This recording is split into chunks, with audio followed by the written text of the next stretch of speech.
ডিব্ৰুগড়ৰ বাবে এটা স্মৰণীয় আৰু আনন্দৰ দিন। ৰাতিপুৱা মই ডিব্ৰুগড় বিশ্ববিদ্যালয় 200 কোটি টকাৰ প্ৰকল্পৰ শুভাৰম্ভণি কৰিছিলোঁ।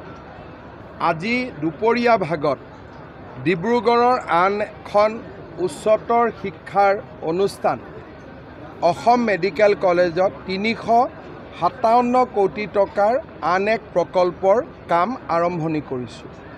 অসম মেডিকেল কলেজত আমি 4টাকৈ নতুন হোষ্টেল, য'ত নেকি প্ৰায় 1000 ছাত্ৰ ছাত্ৰী থাকিব পাৰিব। মেডিকেল কলেজৰ ফেকাল্টিৰ কাৰণে 100 নতুন কোৱাৰ্টাৰ, নাৰ্ছসকলৰ বাবে কোৱাৰ্টাৰ আৰু কমিউনিটি হল, যোগা, জিমনেছিয়াম আদিৰ চেণ্টাৰ, এই গোটেইবোৰ আমি 357 কোটি টকাৰে নিৰ্মাণ কৰিম। নিৰ্মাণ কাৰ্যৰ এইটো প্ৰথম ফেজ।